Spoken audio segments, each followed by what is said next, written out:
Good evening, ladies and gentlemen, and welcome to tonight's blended meeting of the Southwestern City School District Board of Education. The Ohio Legislature approved emergency legislation to allow school district boards of education to conduct meetings by teleconference or video conference, providing the meeting can also be observed by the general public. In order to comply with this requirement, tonight's meeting is being broadcast live via Zoom and also on the district's YouTube channel. Having received confirmation that the video is streaming correctly, Southwestern City School District Board of Education President, Mrs. Kathy Johnson, will now call the meeting to order. Welcome to tonight's meeting of the Southwestern City School District Board of Education. While the agenda will be visible during the meeting for those watching online, you may also follow along using the agenda posted on our website, www.swcsd.us, under the Board of Education tab. Please note that tonight's meeting may not run perfectly, but we are doing our best to keep things running smoothly. Now call the meeting to order. Roll call. Mr. Caldwell. Here. Mr. Donofrio. Here. Mr. Ragland. Here. Mr. Schreiner. Here. Ms. Johnson. Here. Next on the agenda is the adoption of tonight's agenda. I will move the agenda. Schreiner. Thank you. Second. Thank you. Are there any additions, corrections to that? Seeing none, roll call. Mr. Schreiner. Yes. Mr. Caldwell. Yes. Mr. Donofrio. Yes. Mr. Ragland. Yes. Ms. Johnson. Yes. Next item is the approval of the minutes from April 12th. So moved. Second.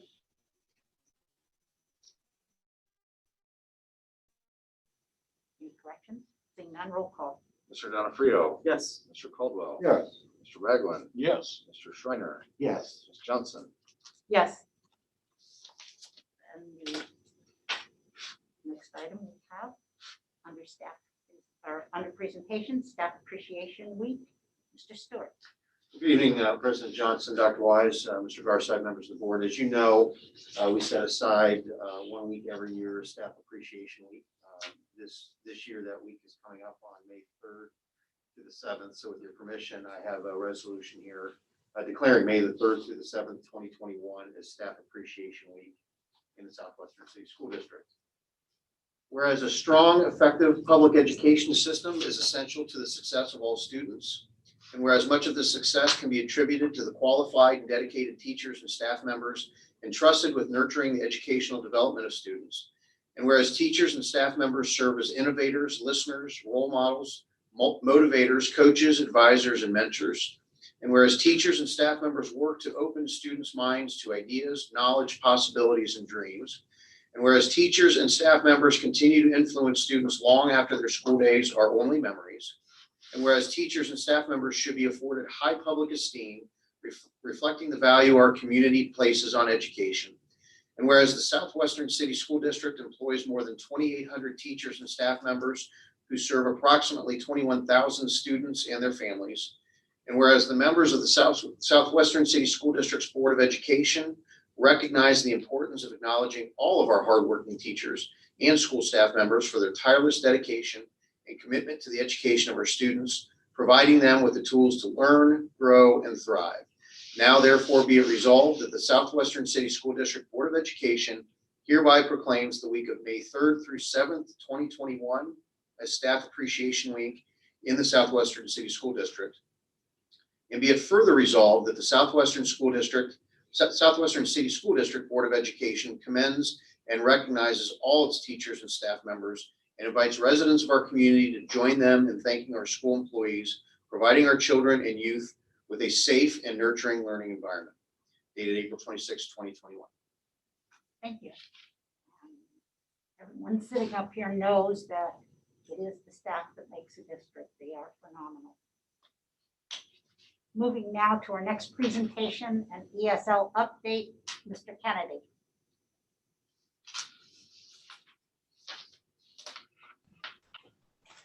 Good evening, President Johnson, Vice President Ragland, members of the board, Dr. Wise, and Mr. Garside. My pleasure to be here tonight to give you an update on where we are as far as our EL programming goes for the 2020-2021 school year. Our first slide here, we like to lead off with this just to show that numbers have grown steadily and increased quite a bit over the years. For this current school year, we currently sit at 3,404 identified English learners, with another just under 1,800 students who have exited from our programs. So all told, about 5,200 students, about 25% of our district, a connection to English learning programs in the district. We're home right now to 84 different languages and dialects. Spanish by far is still the biggest. It's continued to be the most dominant of our language groups at about 71%. Somali, Arabic around 20%. That breaks down to about 12% Somali, about 8% Arabic.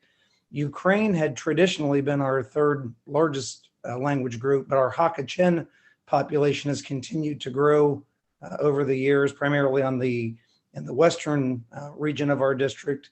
And so that number is at 4%, probably moving closer to 5%, which is one of the areas that we'll talk about here in a moment that we've been able to address. Typically, we talked about newcomers the last time that we talked, and a newcomer student is someone who is first year or second year in U.S. schools, or they still maintain that classification if they are performing at a pre-functional or beginner level, a 1 or a 2 on a 1 to 5 scale. Currently, 50.7% of the English learners in our district meet the state's requirements for being able to extend that satisfactory, unsatisfactory grading based on newcomer status. So again, a little over 50% of our students, we're really working with those students as far as identifying a lot of basic needs that those students have. That's about a 6% increase these last couple of years. Based on that knowledge, it's nice that we work very closely with our curriculum department. And so what we've really centered on the last 2 years through COVID crisis and all, we've really focused on intentionally trying to promote oral language skills for our students. We know that before our students can read and write, they have to be able to speak and listen. So we've really focused on those oral language domains for our students. And so it's really been nice working with the curriculum department, working with our ELA folks, with a lot of the work that we're doing with Literacy Collaborative and with the Teachers College piece.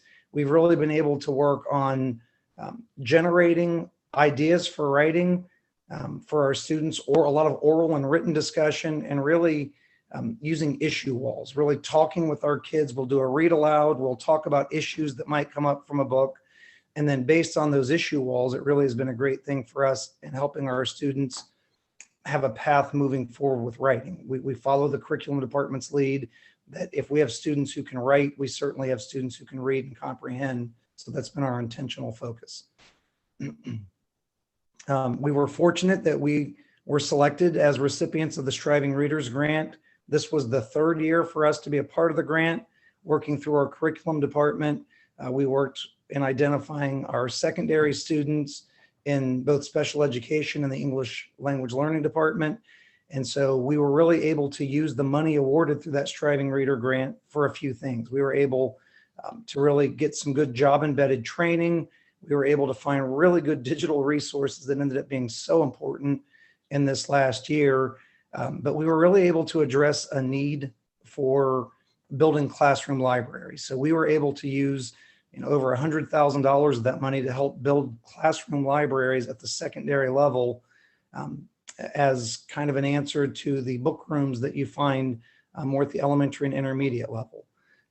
But a lot of that work, that intentional work on building those libraries and those oral language skills, we really saw a payoff with that. We saw an increase of 1.2 grade levels. All of our ELs on average grades 7 to 12, they were really able to capitalize on those oral language skills, and it really helped as far as promoting reading level growth, grade level reading growth, a 1.2 grade level growth, and then a 5.4% increase in the number of our ELs who were scoring proficient or higher on state ELA tests. Now, again, with a high number of our students being identified as newcomers, to still move over 5% of our kids forward as far as coming in at proficient or higher, we feel like a lot of progress was made as far as the work we were doing there. Go into the next slide. Our big barometer as far as what we're doing for our students is, of course, the OELPA test, the Ohio English Language Proficiency Assessment. And so we've explained this before, but I like to try to remind folks that the state right now uses a 1 to 3 level to determine where students are. They're emerging, progressing, or proficient. And again, what the data shows us is that a small percentage of kids are emerging, a small percentage of kids are proficient, and everybody else is in the middle. So we still use that 1 to 5 composite scale when we talk about where our students are, because we feel like it helps us to more accurately determine where those students are. So if we look at 1 to 5 scores on OELPA testing, here on the next slide, sometimes it's easy. It looks like my arrows didn't line up completely correctly here in the transition, but sometimes when you get looking at these numbers, it's hard to figure out what are good numbers and bad numbers. So I attempted to use smiley faces to indicate that all the numbers we see here are positive numbers. Essentially, what you hope is your students who are scoring at those lowest levels, emerging or progressing on the state's 1 to 3 calculus, or pre-functional beginner on the scale that we use to more accurately describe where kids are, you want those numbers to decrease, while you want the number of students scoring proficient on the 1 to 3 scale, or intermediate, advanced, or proficient on the 1 to 5 scale, you want those numbers to increase. And so we saw a significant increase in those numbers from 2019 to 2020. And we've also seen a nice pattern from 2018 through 2020.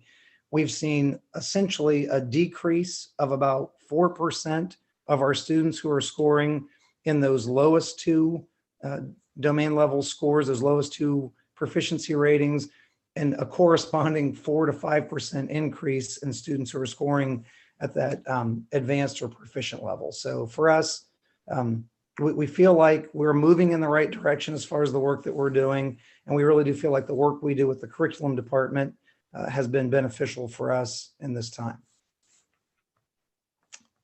Update on a couple of programs. We do a lot of work. We try to do a lot of work with every department in the district. We've been fortunate that we've been able to do a lot of work with our Careertech department and Amy Shikot.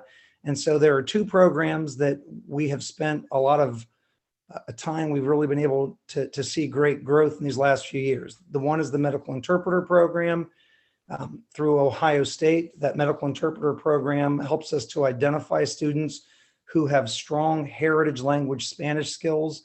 So those are students who are able to demonstrate some proficiency in reading and writing in their first language, as well as English. We've been able to identify those students.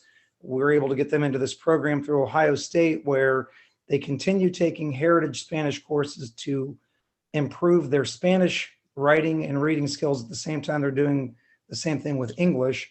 And then they also are able to take medical interpreting coursework through Ohio State. We currently have 8 seniors completing their work this year.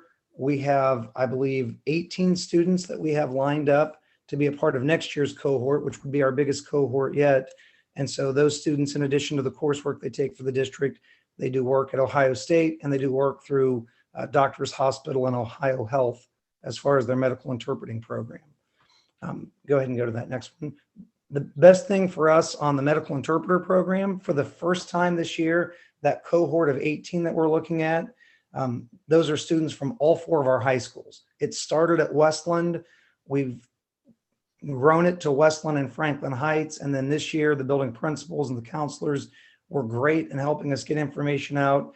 And so we now have participants from all 4 high schools who are lined up for entry into the medical interpreter program, which again, we think is a great thing.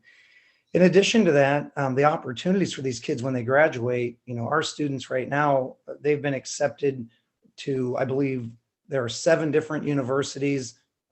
There are 3 kids on full scholarship at Ohio State, and then a number of other universities throughout the state. They really have become an in-demand group. That heritage language piece, which is so important for what we're doing, that has also grown. So our heritage language program right now, those heritage language Spanish courses were only at Westland, and they were at Westland and Franklin Heights.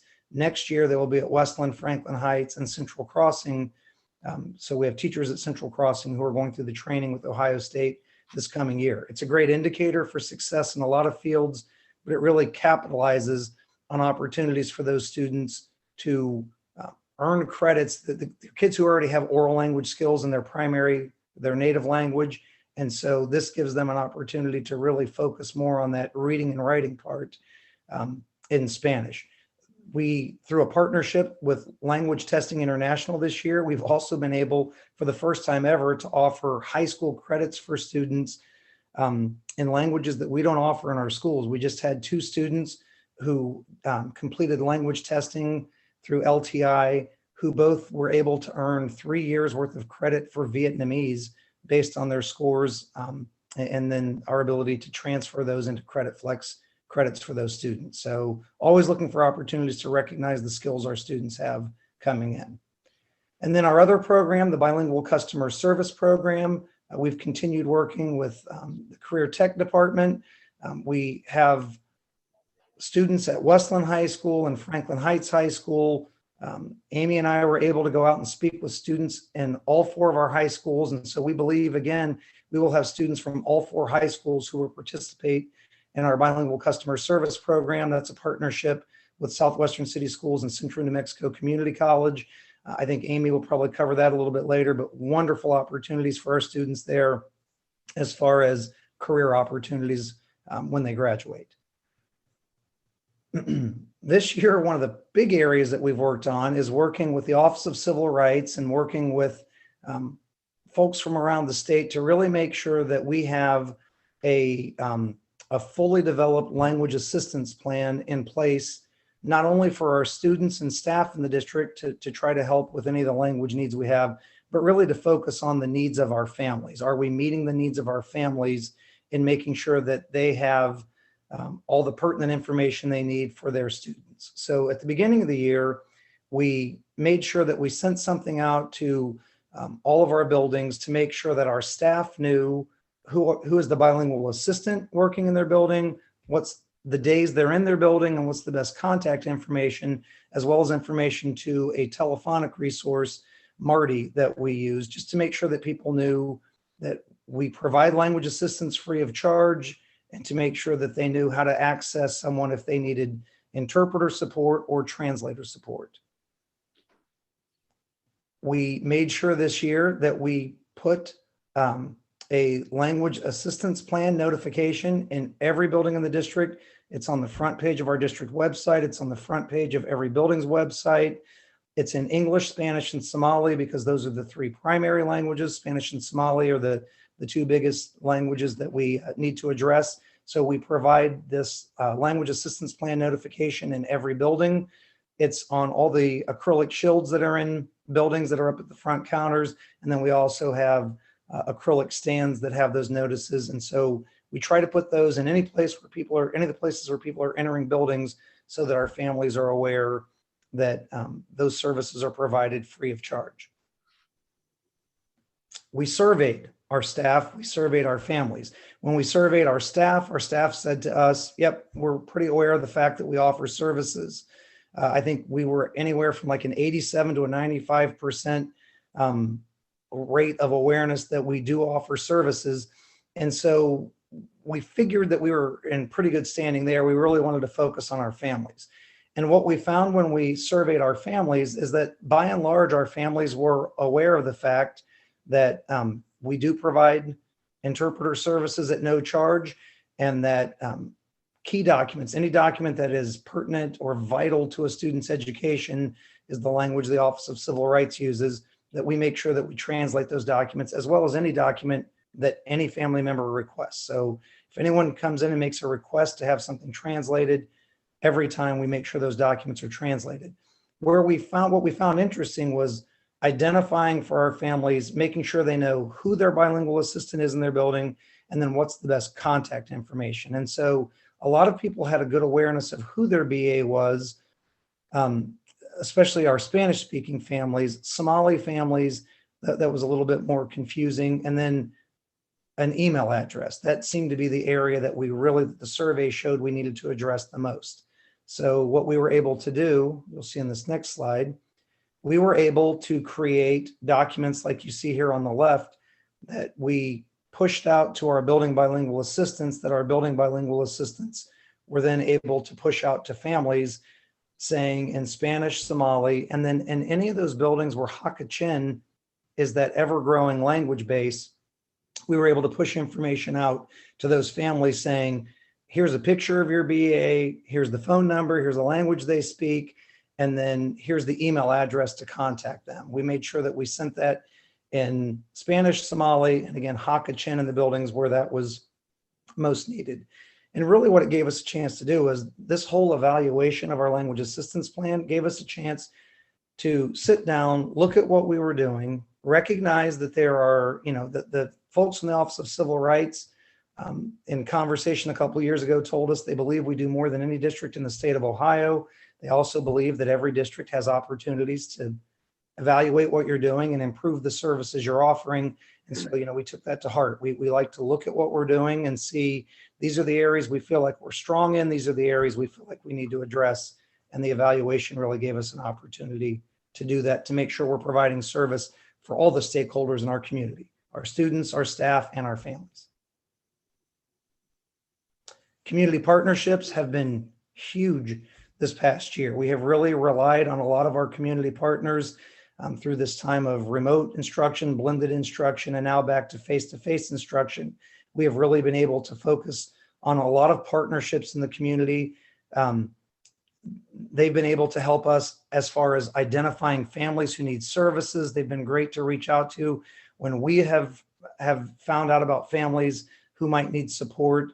It's just been a wonderful partnership to reach out to all these organizations to make sure that we are serving the needs of these students and families who really have demonstrated some significant needs at times in this past year. So without the community partnerships, we're not able to accomplish nearly as many things as we need to accomplish in working with our students and families. And again, we're talking about 25% of the families in our district have this EL connection. So these partnerships have definitely been vital.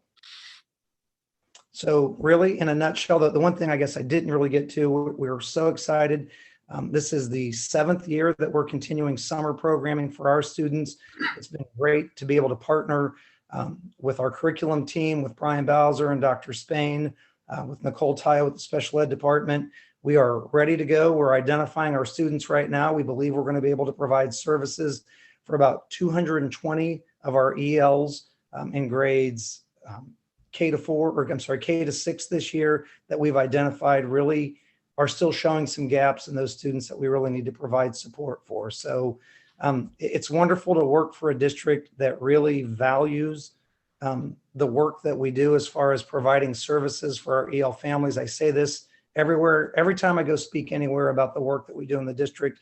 I'm fortunate that I work for a superintendent, that I work with the Board of Education, that I work with the curriculum team, that from day one has always said our EL families are a big part of how we do business in Southwestern City Schools. And it's wonderful to be able to talk about the resources we offer. It's wonderful to work in the district where it is important every day to make sure that we are providing every opportunity for every student to learn.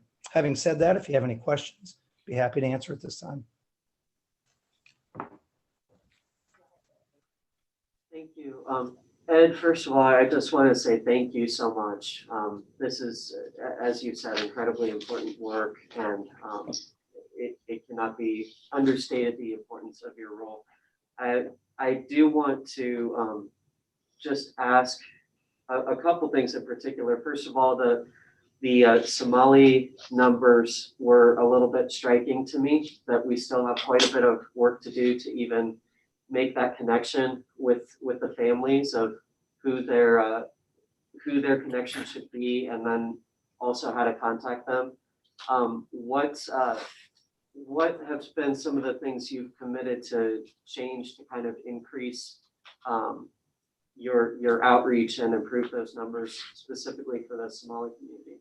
Yeah, I mean, it's a great notice because it's a striking thing that jumps out at you. Part of the issue that we have in our connection with our Somali community is that there is such a variance in translated documents, like a lot of the documents that we're able to push out for our Spanish speaking families.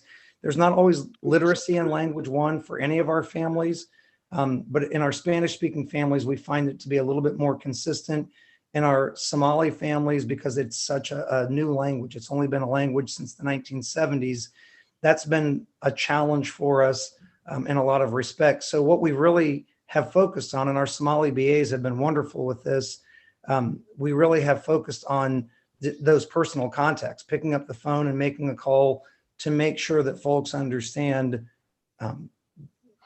I'm the person who can help you. This is where you reach me. One of the challenges that we've had is because our Somali population, like our Spanish speaking population, has traditionally been more centered in a couple of different attendance areas in our district.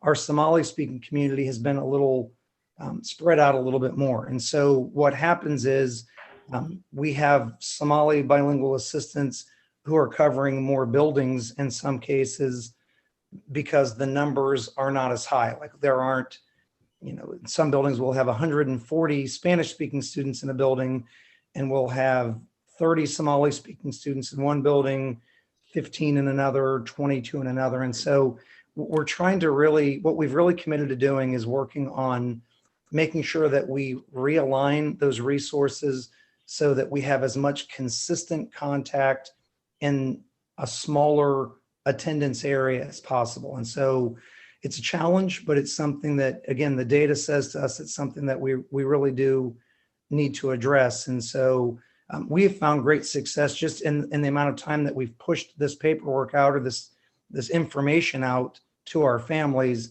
We've seen a significant increase in our Somali population understanding this is who I call when I have questions. So it's a great question. Thank you so much. And actually your answer did already answer my second question. So I just, again, want to thank you for doing this important work. Absolutely. Thank you.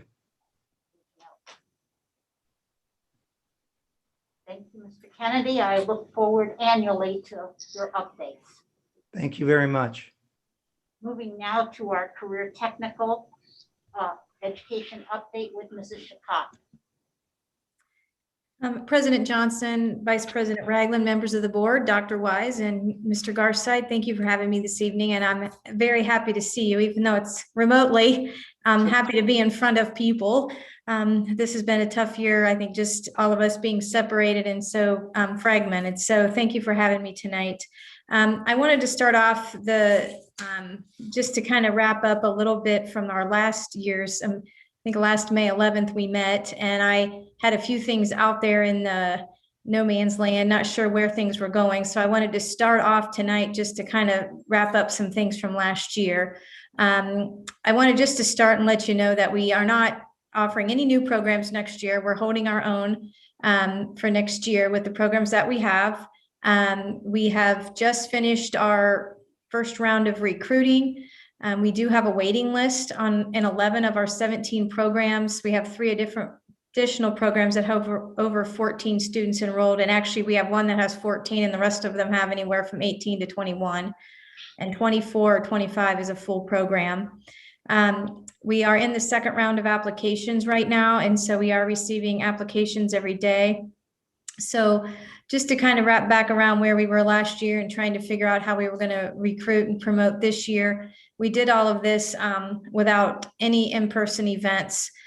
We did a virtual tour. We did go out and speak to groups of students, but they were not able to come to the Career Academy to tour. So we're very thankful for the numbers of students that have enrolled in the programs and applied without all of that.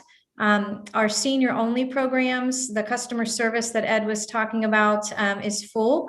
We have over 30 students, and like the medical interpreter program this year, we have students from all 4 high schools that have applied to our customer service program, the bilingual component. And so we're excited about that we've been able to get the word out and expand it out across the district.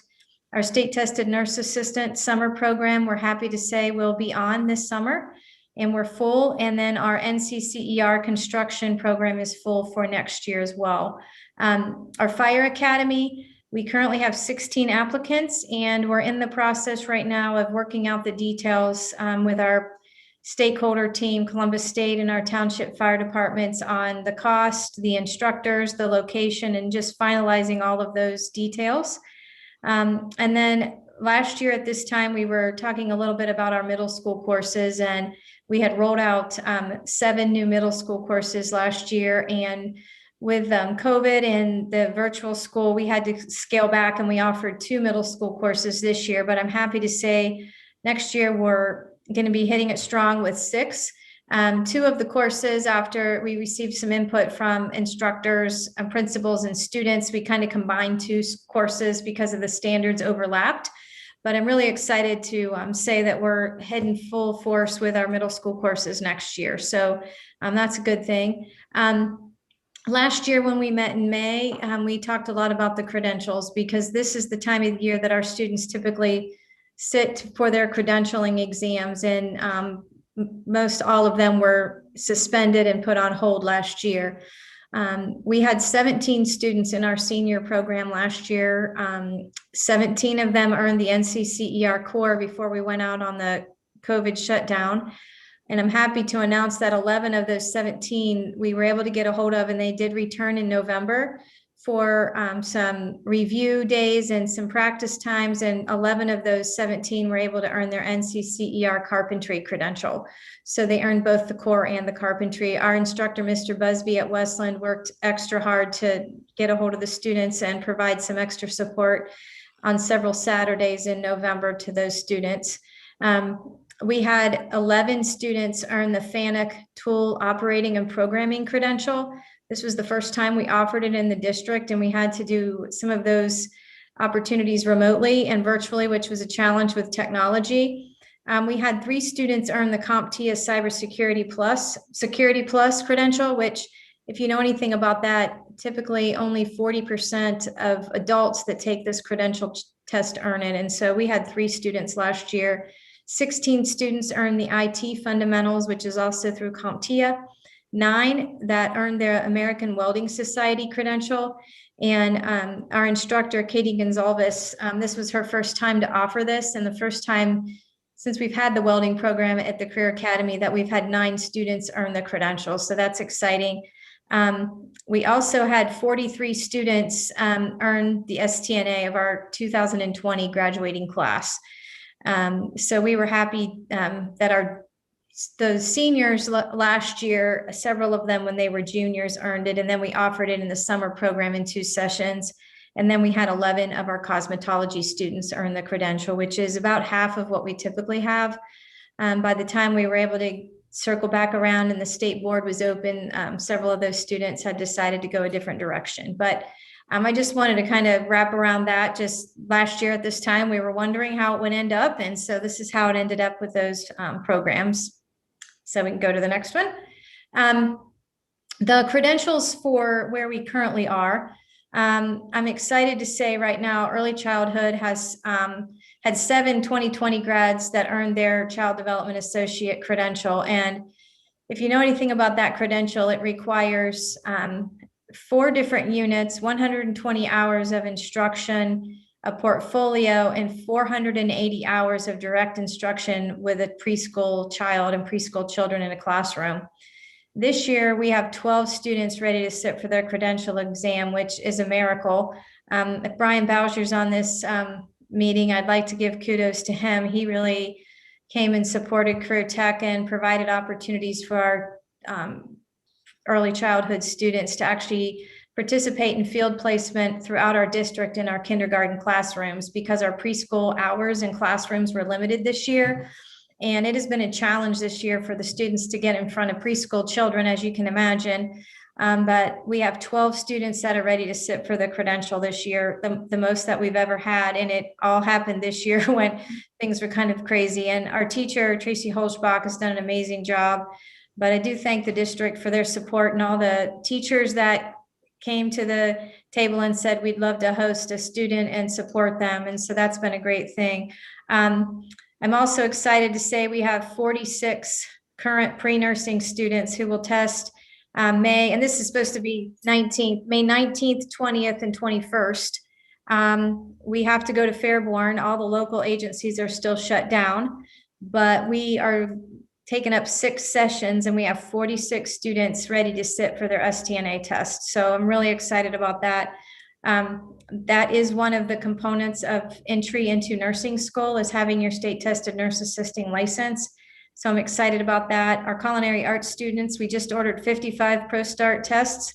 There's multiple levels of ProStart. So some students are going to be able to take 2 different sections, 2 or 3 different sections, and that's juniors and seniors. And we've been able to open the restaurant and provide some hours for students as well. Dental Technologies has had, along with early childhood, dental's had one of the biggest shifts in their credential opportunities with COVID. The Commission on Dental Assisting, or the CODA, which is what we historically have offered to our students to become certified dental assistants, has closed with COVID. They closed a year ago and they have not opened, and they don't seem to have any timeline for when they're opening. They say maybe next month, but in the process, Nina Brown, our dental assisting instructor, and I have looked at NELDA, which is the National Entry Level Dental Assisting Credential. And Nina Brown has taken time to go through that whole training program herself, and just this past week sat for that course and passed the credentialing exam herself. So now she can offer that license test to our students. So the first group of students we're going to offer it to right now are 2020 grads in dental who did not get a chance to sit for the dental assisting credential. That's really important because it's hard to work in that field without your credential and your license. So kudos to the teachers in every one of these programs. Automotive, electrical trades, and auto body are finishing strong. Almost every student, we're pretty close. We're in the testing right now. So we have a couple of tests that we need to retake, some that haven't taken yet, but we're looking at 75 to 90% of the students in those programs that will earn their credentials this year. So I'm really happy about that. One of the things I wanted just to touch base on a little bit tonight is Perkins. I know Ed mentioned their grants. You know, as you know, Perkins is what funds a portion of career technical education, and Perkins was reauthorized a couple years ago for the first time in more than 12 years. And the focus of the current Perkins 5, is on equity, access, and student performance. Historically, for years, we would select as a district, we would select a goal that was in a pre-populated field, say this is what we're working on, which is what we did work on. The goal that we had for many years was adding technology opportunities for students, which we really did work on that. But the focus now is on a local needs assessment. So we're given data on our district, we're given strategies, and then we need to align all of our programs to labor market data.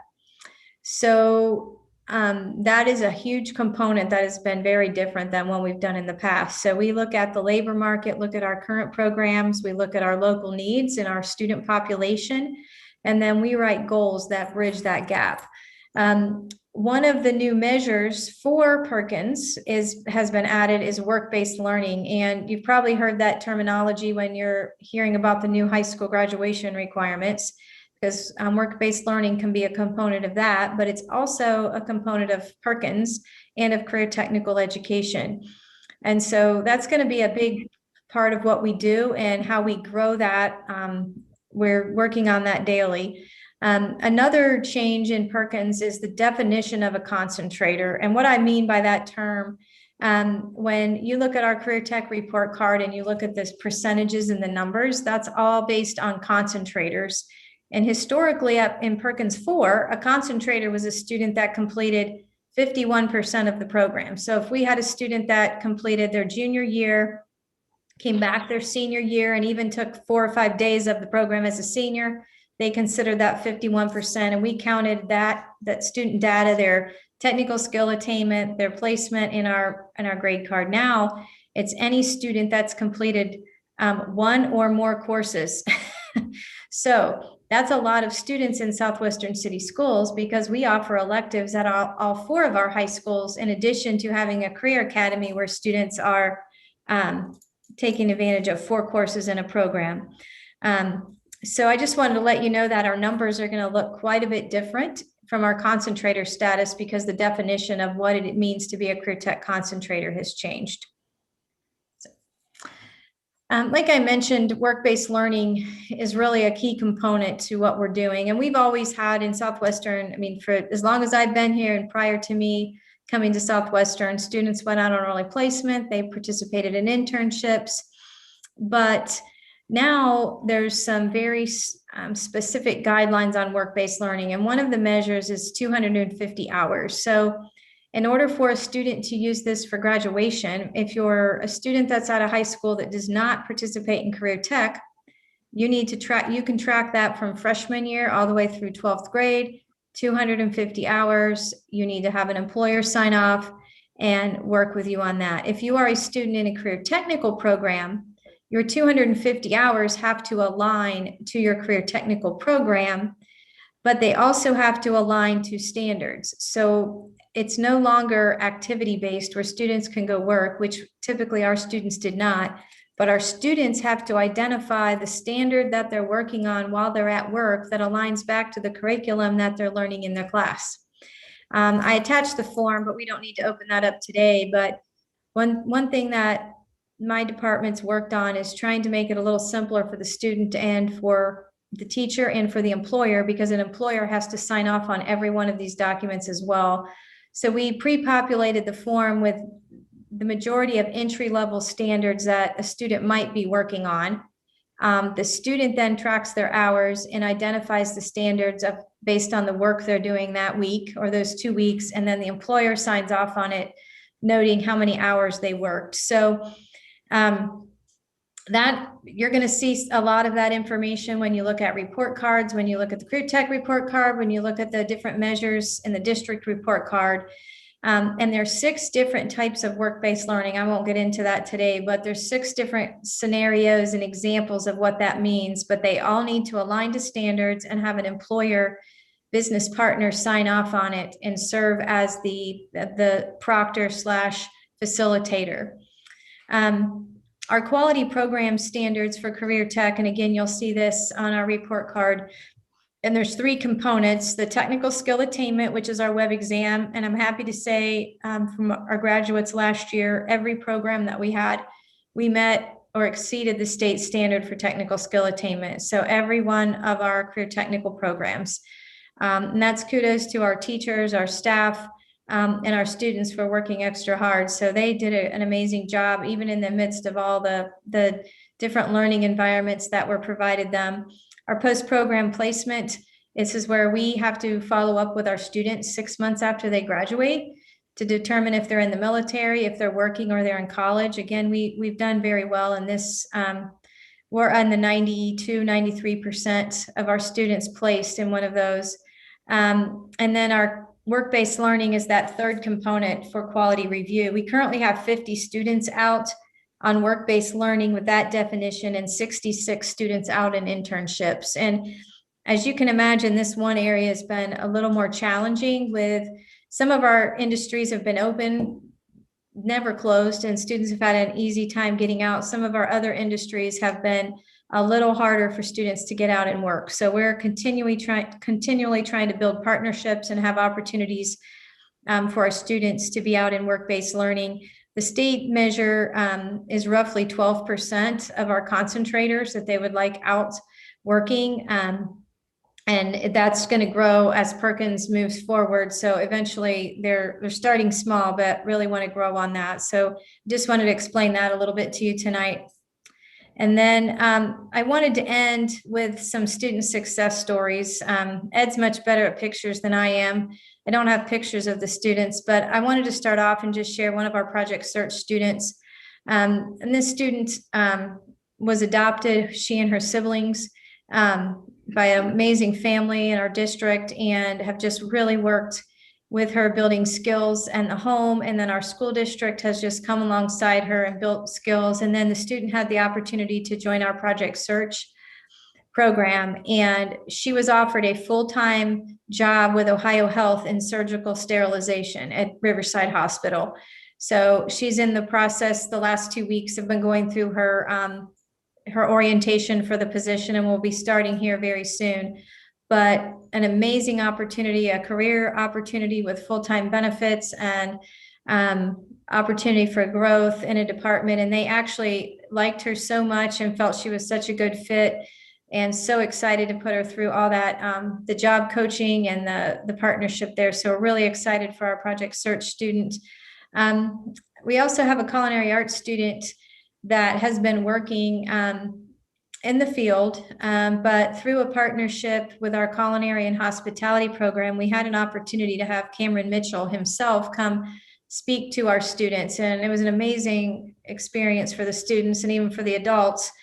He shared the success of, how he started and where he is today. And one of our students was so impressed and just excited about the opportunity, applied and made a great connection with Cameron Mitchell, and has been hired to work at the Italian restaurant that's part of Cameron Mitchell full-time. Parents are thrilled. Just a good opportunity for a career for this young man to get in that industry. And then we currently have a multi-skilled health student that is doing a very unique partnership, working 1 week on and 1 week off at Nationwide Children's Hospital. This student was just inducted to our National Technical Honor Society. He's taking College Credit Plus courses, and the pharmacy tech position, the pharmacy department at Nationwide Children's, was so impressed with this student. They adjusted and provided for this opportunity, and they've never had that opportunity for a week on, week off, but they really were flexible so that they could have this student work with them. And these are just 3 small stories. I mean, they're big stories, but 3 stories out of a large number of stories we could tell about the opportunities in Southwestern City Schools for our students. And I just wanted to say thank you, like Ed said, thank you for the opportunities, for your support of career technical education. Thank you for providing the opportunity for me and for the Career Academy and for all the teachers out in all of our buildings for the middle school opportunity. We're just seeing a huge growth in students choosing this option for high school. And it's really our focus and our goal that students have a plan when they leave. And no better way to have a plan than take advantage of the amazing opportunities in Southwestern City Schools. So thank you. I don't know if there's any other questions anyone might have.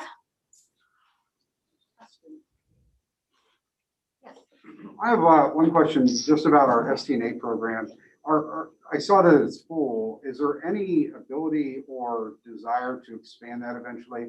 The reason I ask is that long-term care, as baby boomers continue to age, continues to be a growing profession, and one that there's not a lot of new folks entering that workforce. And COVID has really exposed, a lot of folks in a way that they left that profession, especially if they were high-risk individuals. So I'm just wondering what more we could do to help some of those folks get into those pre-nursing and STNA programs for that aging generation who need care.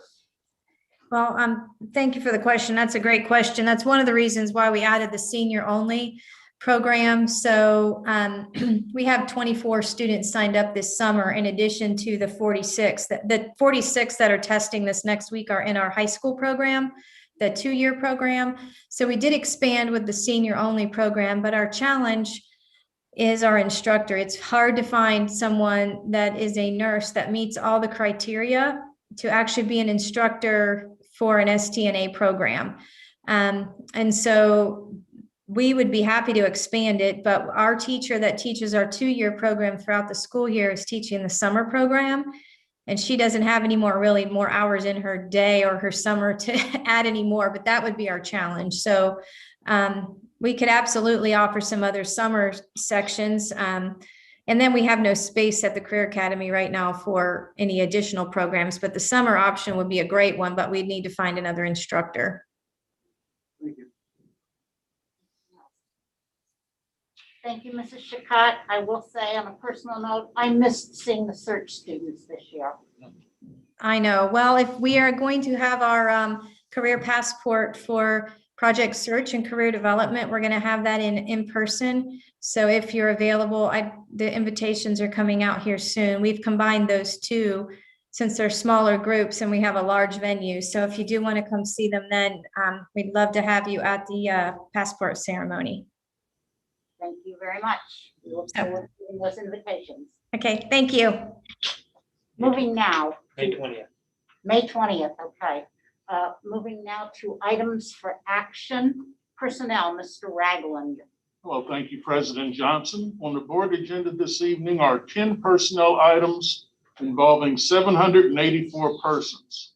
This includes 6 certificated and administrative resignations, 3 administrative employments, 1 certificated change in employment status, 31 certificated employments, 6 classified resignations, 2 classified changes in employment status, 3 classified employments, 499 certificated reemployments, 12 non-renewals of limited contracts, and 221 substitute resignations.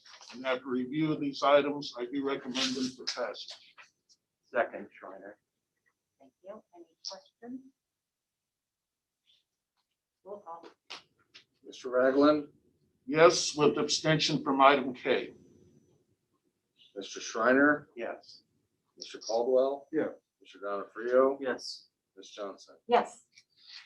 Now, Dr. Metzger. Thank you, President Johnson, members of the board, Dr. Wise, Mr. Garside. I'd like to introduce a couple of our newest administrators. First of all, Anthony Booty is our new principal at East Franklin Elementary. Anthony's been with Southwestern since 2007. He started at the Buckeye Ranch as an intervention specialist, moved to Whole Crossing as a 5th grade teacher, and most recently, we know him for being the administrator of the Buckeye Ranch for the last 3 years. Mr. Booty. Board, it's an honor to be in front of you again, President Johnson. You actually helped me out a ton during my administrative licensure program at OSU. I was in contact with you several times. It's great to be able to serve Southwestern City Schools and continue to serve them and grow my skills as an administrator with East Franklin Elementary School. It's an age that I love, and it's an age that I'm grateful to get back to. So I'm very happy to be able to move into the East Franklin position, and thank you for this opportunity. Magic of our technology, I'd like to introduce Mr. Daniel Peters, our new principal at Stiles Elementary School. Dan is currently the assistant principal at the Jesse White Learning Academy in the Hazel Crest School District, 152.5 in Illinois. It's grades 3 through 5. Dan has also served as a middle school assistant principal at Morgan Park Academy in Chicago as well. Mr. Dan Peters. Hello, President Johnson, Vice President Ragland, and the rest of the board, and Dr. Weiss. Happy to be joining the Southwestern City School District at Stiles Elementary. I'm very honored, in fact, to go through the journey of moving from Illinois to Ohio to become the principal at Stiles. I'm excited, I'm energetic and motivated, and I am so grateful that you're putting your trust in me to be the principal of Stiles. Thank you so much.